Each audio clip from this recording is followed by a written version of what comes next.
What is up, everybody? Welcome to another edition of Drive for Show, DFS for Dough here on Rotogrinders. Happy to be with you talking golf. And as we mentioned last week, the golf season is kind of really getting kicked into high gear at this point.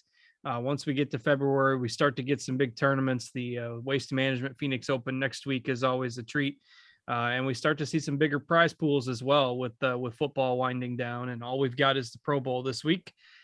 Which is, never the most exciting game to watch. So we'll probably have more eyes on golf, and that means maybe some softer contests and some bigger prizes. So happy to be breaking down the upcoming tournament with you, as we always do. I am Justin Van Zuiden, aka STL Cardinals 84.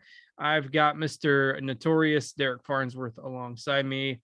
And we had quite the sweat last week at Torrey Pines, Noto. And the last, if we could rewind maybe the last 90 minutes of the tournament, maybe we could, do that over again. Yeah, a lot of money was lost there in the last, 90 minutes or so. We could probably spend, full 45 minutes breaking down everything that went wrong for us, but nobody wants to watch that. Everyone has bad breaks. But Torrey Pines, man, every year provides a great leaderboard, provides a great finish on 18. I didn't really know who to root for there in the playoff. You had the Zalatoris outright, so I was kind of rooting for you. I had him in showdown as well. But Luke Liss, we've been playing him for years and years. He's kind of the captain of Team No Putt, which we like to use quite often. So, it was good either way. But at the end of the day, man, Zalatoris had so many chances. I think he parred every hole on his back nine. Just couldn't get any putts to drop. And, that's kind of been the story of his career thus far. But great tournament. I had a blast watching the end of it. Yeah, it was a lot of fun. And even on Saturday, which is the round where Zalatoris went nuts, he missed a couple short putts too that could have been an even better round. So you think, maybe just one or two more of those falls and who knows. But it was a tough finish for him. Did hedge the bet when the tournament went into playoffs, so I didn't lose out completely on that, but would have liked wrote up Zalatoris on Scores and Odds as the outright pick, and would have loved to see that hit at 25-1. So alas, that's golf. That's part of the beauty of it, that 72 holes can come down to one putt on Sunday, and Willie Z just barely missed his chance, and now he's got COVID and he's out. So it's been a rough couple of days for him, not closing out the tournament and then getting COVID and not being able to play this week. So it's tough for Willie Z, but he'll be fine. He'll get his wins sooner or later. As for the other guys last week, we went into Sunday, there was like 15 guys within a few strokes of the lead. So that leaderboard was constantly shifting. Jason Day made a hole out eagle to get back tied for the lead, and then made a couple bogeys to fall back. But I kind of teased you on the show last week about going after all the veterans, and then lo and behold, Jason Day and Justin Rose are both there on the leaderboard come Sunday as well. So it's nice to see some of the old guard get back in the mix, and there'll be guys we'll talk about this week as well. So what else did you take away from last week? Yeah, I was on Rose last week, but I wasn't ready to play Day. Just reading some of his transcripts, he was just excited to walk the course again.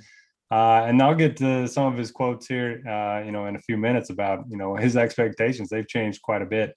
But yeah, it's weird. Zalatoris gained 15 pounds from what the announcer said. And it sounds like he didn't look like maybe just, thin muscle. He's a thin dude.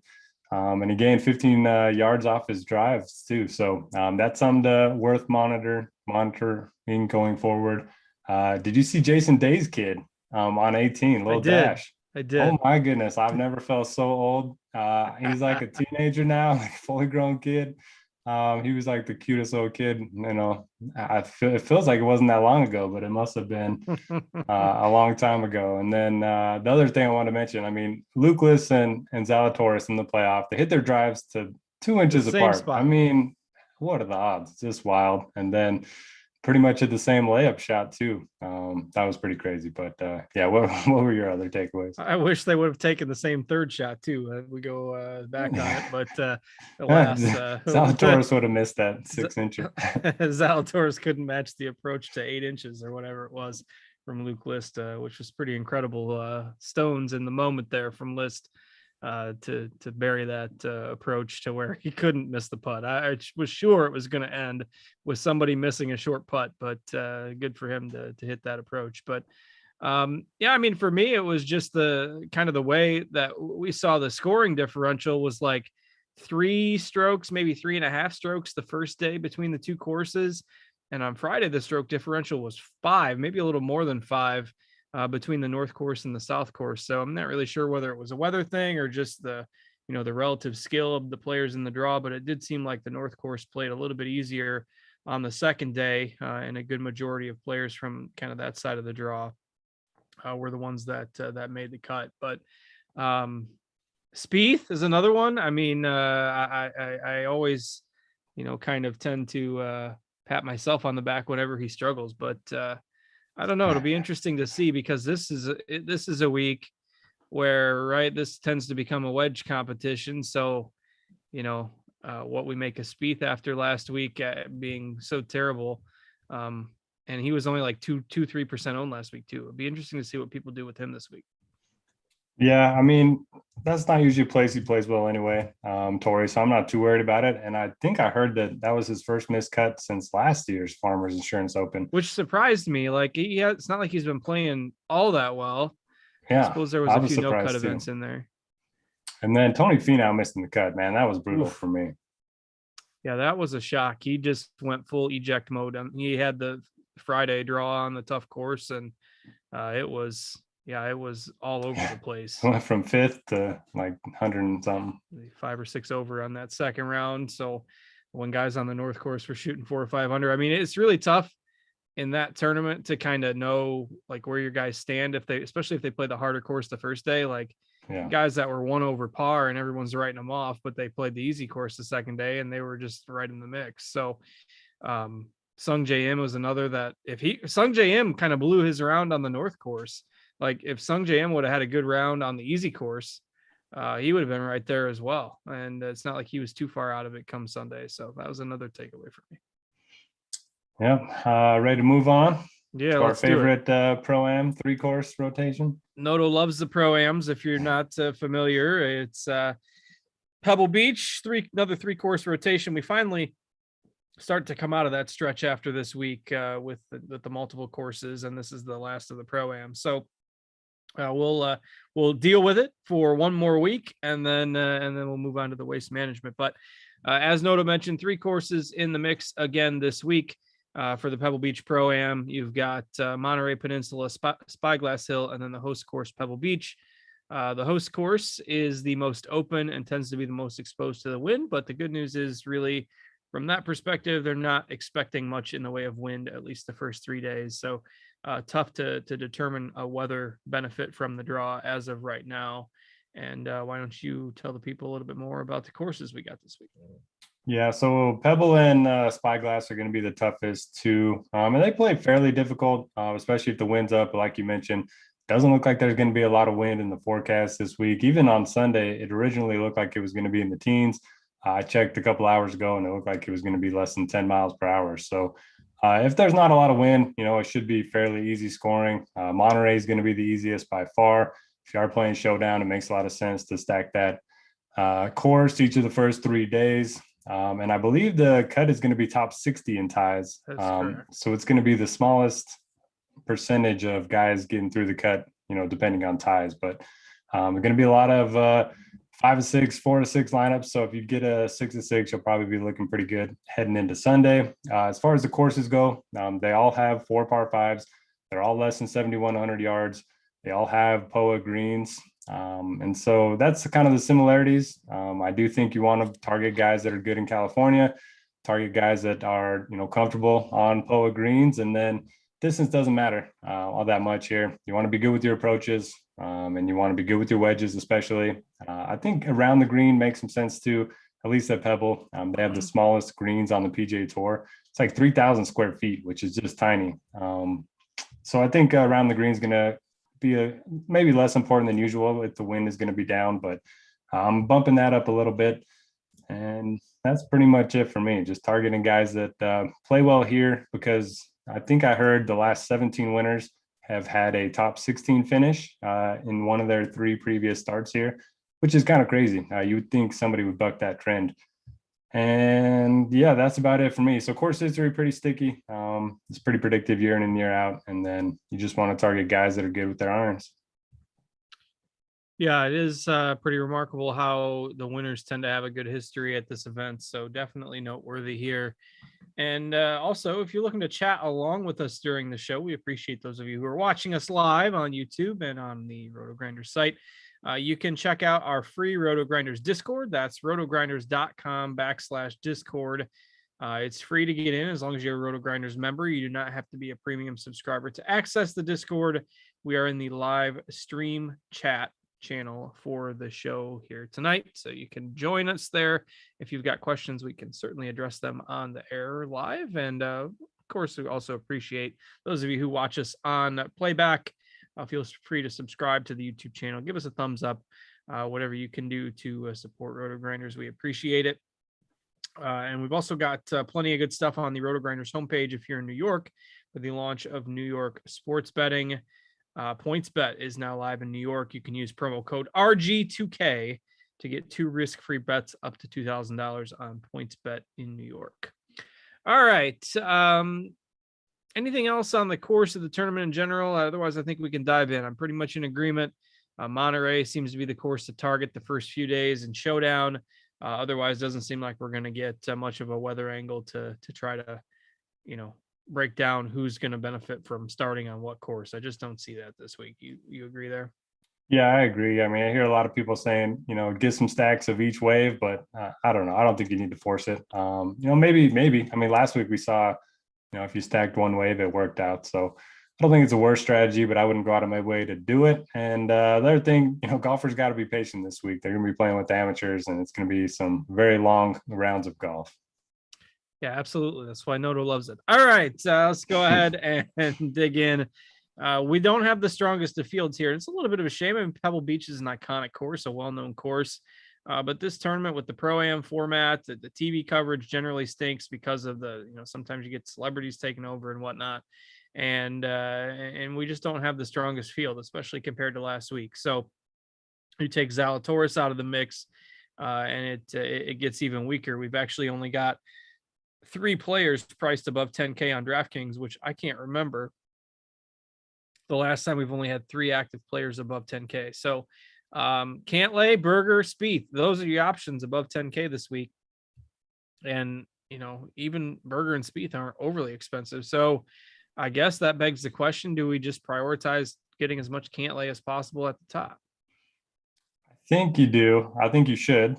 I don't think I'm going to, because I'm a glutton for punishment, and I like some of those veterans that we talked about at the top of the show. But yeah, I mean, there seems to be an odd man out here in terms of recent form. Berger's been awesome, defending champ here. We've seen him win back-to-back events in terms of years at I think it was the St. Jude. He won that 2 years in a row. So maybe he can go back-to-back at this event. The iron game's been awesome. So no issue there. I like the discount that you get, $700 on DraftKings. That does make some difference at the bottom of your lineups. And then Cantlay, just, incredible form. Win fourth, ninth, his last 4 starts. I guess one of those was a win too at the Tour Championship, but he was 4th in strokes gained. And then he's got good course history here too. He's got an 11th and a 3rd the last 2 years. Doesn't have a weakness in his game. He's kind of number 1 in every metric that you look at in my model this week. So it makes a lot of sense to prioritize those 2. And I probably should get more of them. I'll probably just play him in MME, because I like the balanced approach a little bit better for single entry.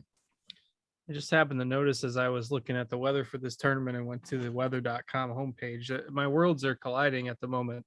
Um, I'm a big Cardinals fan, obviously, and St. Louis is expecting 10 to 14 inches of snow over the next 24 to 48 hours, which is very rare for St. Louis. And here in Northern Illinois, we're supposed to get just a dusting, so we're gonna dodge the bullet. But St. Louis is gonna get clobbered, and the winter storm is also called Winter Storm Landon, and that's my oldest son's name, which is very strange.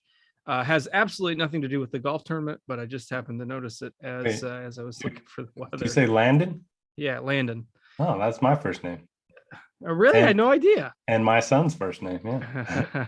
Well, there you go. It's a small world, and the winter storm Landon is going to wreak havoc on the Midwest. So if you are in the path of the mega winter storm, which appears like it's going to go all the way down to Texas with some ice, and then up through St. Louis and up north through Indianapolis before going to the Northeast, if you're in the path, stay safe, be careful, and hopefully everybody makes it through it okay. But seems like a whopper is just going to miss us just south, which is fine with me. I'm probably just going to board the Cantlay train. I mean, there's such a steep drop off in this field. I'm a little more hesitant to trust some of the veterans in the 9K range. I think I'll go overweight on Cantlay and Berger as per my usual, especially after last week. I know he's a great fit for the course, but I won't be trusting Spieth. If he happens to burn me, then that's my usual bias, anti-Spieth bias coming through, and it's my own fault. So don't listen to my opinions on Spieth. I prefer Berger and Cantlay, but anyone who's watched us for any length of time knew I was going to say that anyway. So I think the bigger discussions come in this 9K range because, Jason Day, nobody would play 7K for him a couple weeks ago. Justin Rose, nobody would pay 7.5K for him a couple weeks ago. Seamus Power had a huge kind of fall swing and has carried that over into the spring season here. He would have always been, 7K in a field like this. We haven't seen Matt Fitzpatrick in a while. Tringali's form has been a little bit more hit or miss, though he was pretty solid last week. So there's question marks with a lot of these guys in the 9K range, and we have pretty much all of them sans McNeely at, 15, 16, 17% ownership. So nothing outrageous, but yet nothing super low on this range. Curious on your take, particularly with the old Veterans Day and Rose after last week. Yeah, I'll start with Jason Day. So obviously the course history is great. He's played here 7 years in a row, nothing worse than T11, which is pretty crazy. The last 5 years, T7 or better. So, I mean, he's putting himself in contention even when he's not in good form. And he's obviously coming off of a good finish last week. But his quote afterwards just, really sticks out. So he says he's got his confidence back, and hopefully he can win 5 or 10 times this year.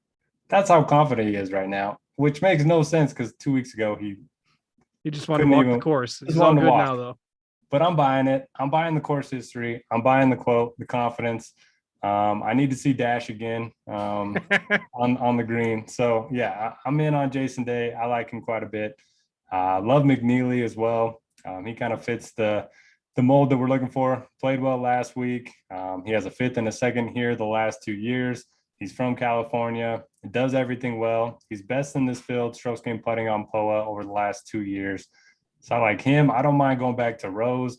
Rose has made 10 straight cuts. He's been playing a lot better. He had a chance to get in that playoff if he didn't rinse it on 18. Tringali's been playing well, coming off of a 3rd place finish. He had a top 10 here last year. So I think the odd men out for me are going to be Seamus Power and Matt Fitzpatrick. I like Fitz, but he hasn't played in a while. I just want to see him get a start or 2 under his belt on the PGA Tour. Power, it just seems like he's going to be the most popular guy, and the form's been awesome, but he doesn't have the course history to back it up. So I got to be underweight on somebody. It's going to be him. And at the bottom, I also like Strillman. I mean, he plays with Larry Fitzgerald every year. The two are always at the very top of the leaderboard of the Pro-Am. And he's also got 5 straight top 14 finishes here. His form kind of tailed off there towards the end of the swing season, but gained 5 strokes ball striking last week. So I think he's back coming to an event that he loves. Yeah, that's a definite factor with this tournament, who is playing with, who seems to enjoy their Pro-Am partner. That has some value too. Although I guess nobody would be committing and playing if they didn't enjoy it. But there's some, camaraderie and momentum that you can build by playing with the same person, particularly if if your amateur partner's playing well. So I like that call there on Streelman. Agree on Power probably being underweight on him. I think maybe this is the course that might give him a few fits. I don't know on Day.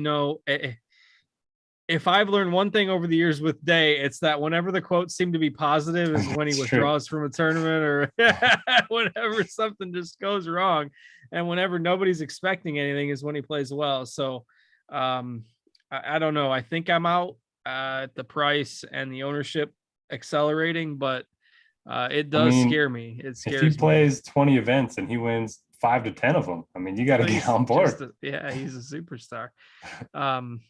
I don't know. I wrote in the survey that my hot take is that after last week, Day and Rose both missed the cut, but it's not the super strong take. It's just and I don't know. It's the price and the ownership scares me a bit. But did you talk about McNeely in between those there? Yeah, love him. Checks all the boxes for me. California kid, good course history, good form. I like him. Yeah, a lot of these California natives tend to play well on post surfaces, and it's no secret that he enjoys playing here. So he's my favorite as well. Tagged him up. Pretty much in agreement on most of this range with you, outside of being a little more nerve-wracking with Day and Rose. But we'll see. We'll see if Day withdraws from the Pro-Am with an illness on Wednesday. We'll know that, All in, or I guess I don't even know if there is a Wednesday Pro-Am since this tournament is a Pro-Am. But if he gets ill on Wednesday, we'll know that the full circle is coming and he's going to play well. Any other thoughts on that range that we missed? I don't get the Kevin Kisner 9K thing. Short courses, he always tends to play well, but it hasn't been as been much great here though. Yeah, no, it hasn't been as much here as other places. That's an easy X for me, I think. Same. Looks like your model agrees based on the numbers in our it's like 28th or something. Yeah, not worth 9K. I'm out on that one as well. The 8Ks is intriguing because you've got some guys that have popped at various points, almost out of nowhere. Like Ryan Palmer hadn't been playing well, but went to a spot last week where he had good course history, played well again. A really strong week for Ryan Palmer. He doesn't have the strong history at Pebble, though. Lanto Griffin was just kind of happening last week. He made the cut. He was just kind of there. And then he had the best round of the day on Sunday. Ended up being in my best lineup, which I wasn't really following throughout the week because it had a whole bunch of guys that were just kind of middling finishes, and then had Lanto and a couple other strong Sunday players on it. So he's there. Zuiden, I know sometimes you like him. Your old boy, Brian Harmon, who picked it up a couple weeks ago at 8,600. So it is a weaker field, but we've got maybe some momentum building with some of these, say 85 to 8,900 plays. You got a favorite in there. I mean, I'm so overweight on the 9K range that I'm likely going to be skipping a lot of these guys. I don't mind Lanto Griffin, like you mentioned, really good round on Sunday. Sometimes, that can lead to a good week the next week. And he does have a top 10 here in 2020. I mean, I don't know what to do with Harmon. Looked great, but prior to that, he was pretty bad. Doesn't have a ton of course history here. Did make the cut last year. Hoagie, I like him for his upside. I think he's a good tournament play, but he feels overpriced to me. At least, my model thinks he's a little overpriced. Don't know what to do with Palmer. I think Zuiden, I think is a much better course fit for him. And I think he's made 29 of 30 cuts, his last 30 cuts, which is pretty impressive. So he does give you that high floor, but I do want to see guys that have played here before. So yeah, I don't have a strong take on anyone in this range. Yeah, I like those guys at Zuiden, Griffin, Palmer. I just think at lower ownership, they're interesting for your tournament builds. Tagged up Palmer just because I think last week Palmer was very popular with the course history. That'll have people nervous here, obviously, with the connection of course history and winners at this event, and he's also a little more expensive, but I don't mind it at 10%. He's one of my favorite kind of tournament plays there in that range, and it does get weaker a little bit underneath that kind of $8,800 mark hesitant to trust Harmon. I'm okay with Hoagie in tournaments, but there isn't another must play in this range. Like Hughes, Mito, McCarthy, Hoffman has withdrawn like the last 3 times he's been scheduled to play. So I couldn't touch him at all right now. But like, is there anybody else above 8K that even remotely interests you? Mito is interesting. I was very curious to see how he'd play on a really tough track like Torrey, and he played well. The problem I have with him is he's gained 12 strokes putting in his last 5 events, and that's just not something that I think is going to be long term for him. So I don't know. I'm okay with him. I'm okay without him. I think Charlie Hoffman is one of the more intriguing tournament plays. As long as he tees it up, he withdrew last week with a back injury. But if you look at his long-term stats, I mean, 4th in this field in strokes gained approach over the last year, 2nd in proximity numbers, so he's very good with his wedges. And he had a top 10 here last year. So it looks like he's going to be 2% owned. If he was completely healthy and if he would have, made the cut last week, he'd be, a lot more owned than this. So I think Hoffman's an interesting tournament play. I'll probably pass on Hughes, McCarthy, and Jones. Yeah, we got to keep an eye on the field, keep an eye on the tee times if you're going to play Hoffman, because he has been an early withdraw at each of the last 3 times he's been scheduled to play, even dating back to November, I think, with the 3rd one. So just be careful. I do agree with that. There's upside there, certainly, if he tees it up and he's healthy. But you'll want to keep your ears peeled to the news before tee times lock. Otherwise, I have no interest in anybody else above 8K. I think the kind of upper end of the 7K range is just as exciting, relatively speaking. Aaron Rai is a guy I dove into a little bit and looked at, and he finished the fall swing pretty strong. And so that had a lot of people, building him up, hyping him up, heading to I think it was the Sony, the first event that he played this year, and he missed the cut. And then he finished like 57th the week after that. So everyone was back off him again. And then there he was in the mix last week. I also had a bet on Justin Rose as the top golfer from Great Britain and Ireland, and that didn't work because Aaron Rai beat him by 1 stroke when Justin Rose went in the water on 18. So seems like people are starting to hop back aboard. This is a talented golfer, so I don't mind doing that in a weaker field. Still only at 10%. It's not like he's outrageous. You're going to see pretty diverse ownership, I think. Not a lot of mega chalk in this 7K range. We don't have anybody projected right now above, I think, 13% the rest of the way. We got a few guys in the low teens, but nobody above 13% the rest of the way. The only guy we've got that high is Kuchar. Russell Knox is fairly close. Again, these guys that tend to thrive on shorter courses are going to be the ones that pop a little bit here. So your thoughts on the upper end of the 7K range? I like that Aaron Rai call. It is a little weird seeing him with 2 gloves, 2 rain gloves too. It just looks a little weird out there, but yeah, he's getting the job done. Really good ball striker on the European tour. So I like that call. I think Lucas Glover is certainly interesting. Really good ball striker as well. Does have a top 10 here. He's been in pretty good form. I think he gained over 9 strokes on approach at the Sony a few weeks back. So he makes a lot of sense. He's actually a much better putter on POA than he is on the other surfaces. You always got to bring up Russell Knox anytime we get these shorter courses. He's got some good course history. And then, I don't love anyone else 7,500 or up. We could talk about Minwoo Lee.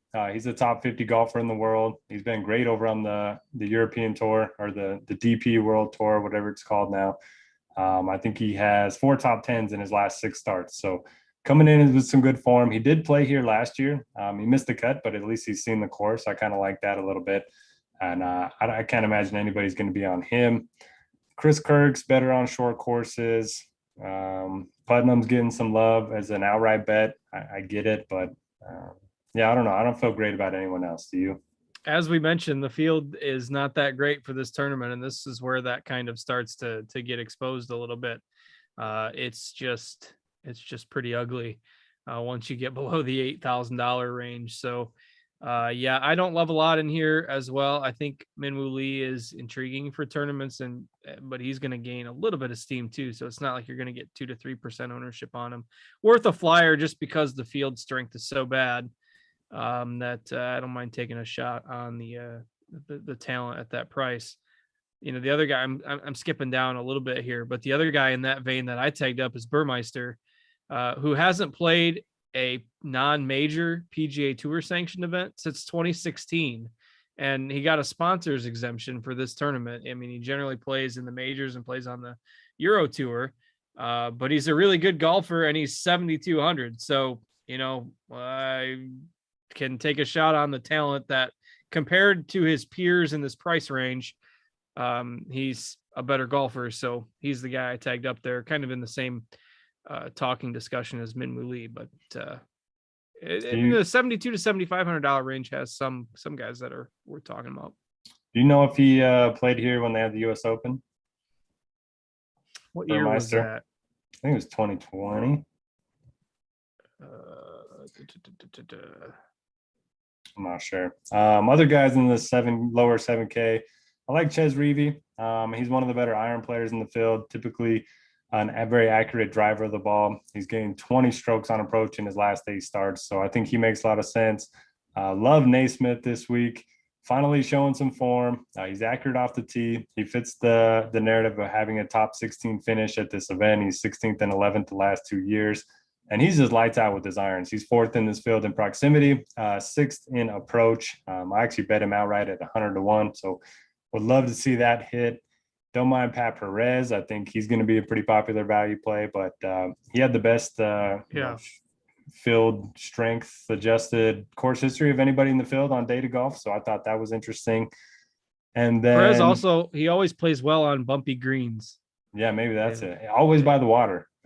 These coastal tracks. Past Palom courses and stuff, he tends to play well. It's really weird. And then Sneds. We got to talk about Sneds. So burned a lot of people last week who were chasing the Tory narrative.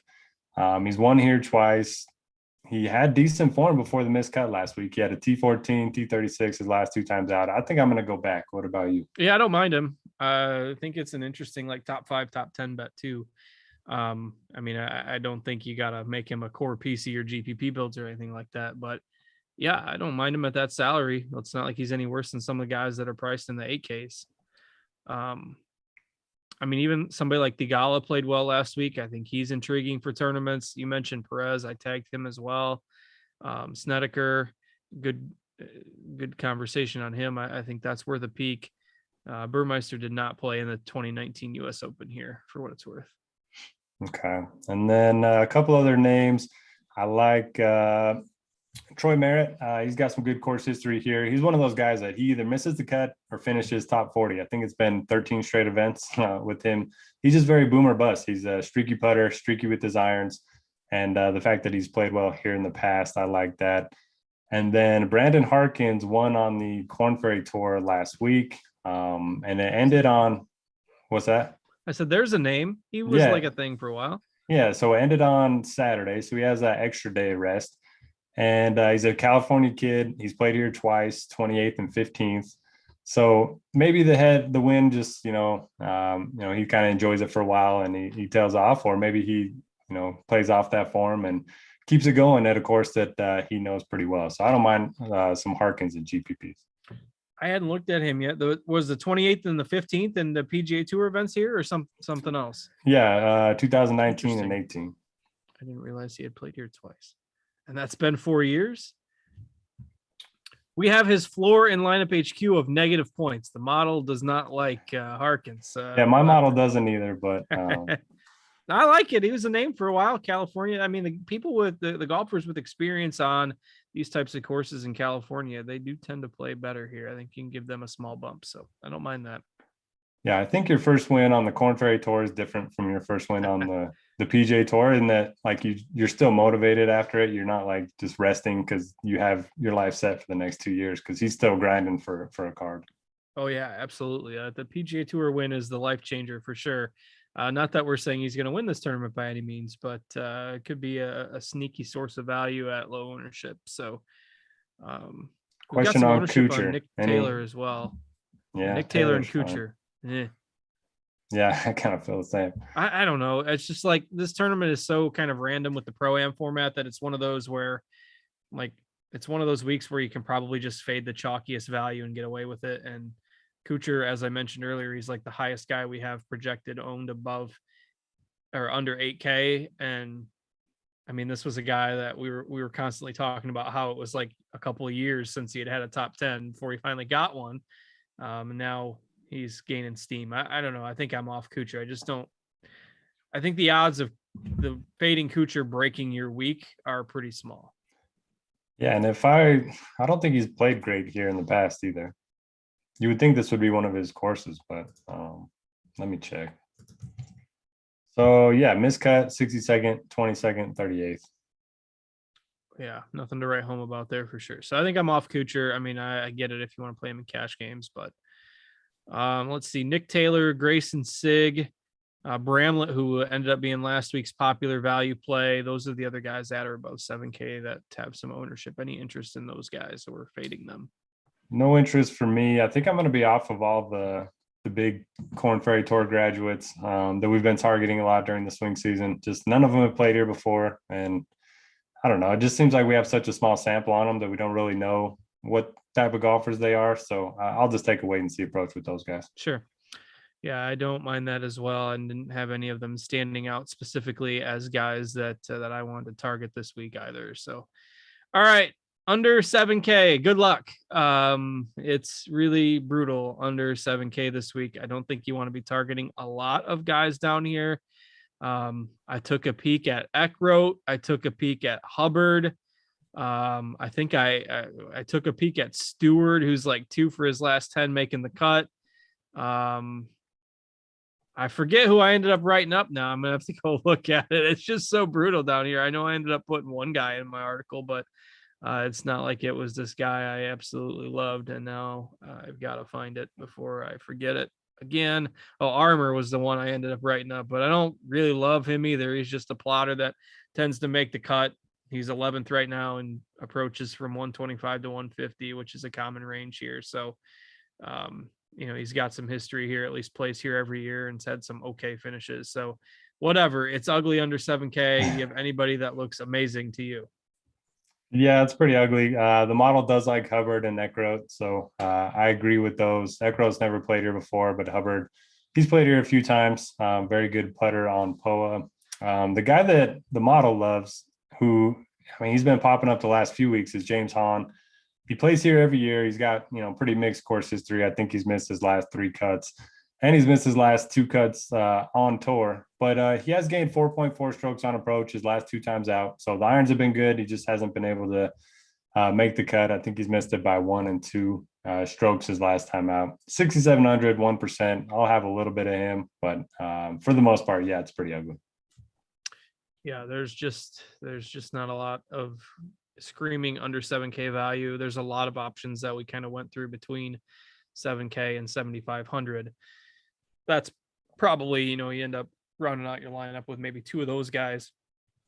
That feels better than trying to chase a lot of the sub 7K value this week. Now, that said, this is another tournament where we don't get the cut until after the 3rd round. So, the boom or bust lineups do have some appeal if you can find somebody that makes the cut under 7K. And the cut, is only top 60 in ties too. So it stands to reason we're not going to have a huge percentage of 6-6 lineups this week, and you're only getting 1 round after the cut. So that is the logic behind maybe doing it. It's just tough to find guys that stand out statistically in that kind of sub 7K range. What about Adam Svensson? We talked about him last week. He bogeyed like every hole on the weekend. I bet I played him some last week. He made the cut on the number and then bogeyed everything on the weekend. I'm pretty sure he finished dead last. Yeah, negative 13 strokes total. That's not good. I gotta find I gotta pull up the stats again. This is only with three measured rounds, keep in mind. But Svensson was minus 10.5 strokes tee to green in 3 measured rounds on the South course. Can't do it. Nope. Plus 10.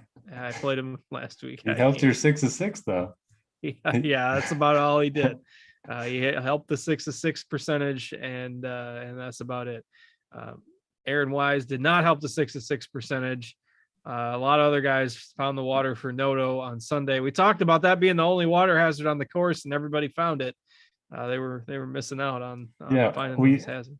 we joked last week that Ryan Palmer in the second round would have that and to make or miss the cut, and he ended up doing it on Sunday to screw me. So decided to do it on Saturday instead, or Saturday. No, those days are still backwards, but that's okay. I was backwards last week too. Every day I woke up, I just thought it was the next day. It was wild. Noto was watching the golf and he was ready for the football to start right after. Thankfully, that they shouldn't mess with the schedule too much here over the next few weeks, and the schedule will become more appealing from a discussion standpoint here the next few weeks, as we tend to get some stronger field events here once we get through the last of these multi-course Pro-Am tournaments. The tournaments also tend to have some bigger purses once we move into later February and head into March. So Waste Management Phoenix Open next week, followed by the Genesis at Riviera and the Honda Classic to round out the month of February. So 3 pretty prominent events, which generally tend to attract some stronger fields. So should be a lot of fun the next few weeks. Also, don't forget to check out our sponsor Prize Picks, prizepicks.com, or you can download their app. They've got all sorts of, you can do fantasy scoring, you can do birdies or better. You can do, longest drive, fairways hit, greens in regulation, all sorts of different stuff they've got over there on Prize Picks now. Don't believe before the show that they had anything up yet for this week, but they usually do get those up on Tuesday nights.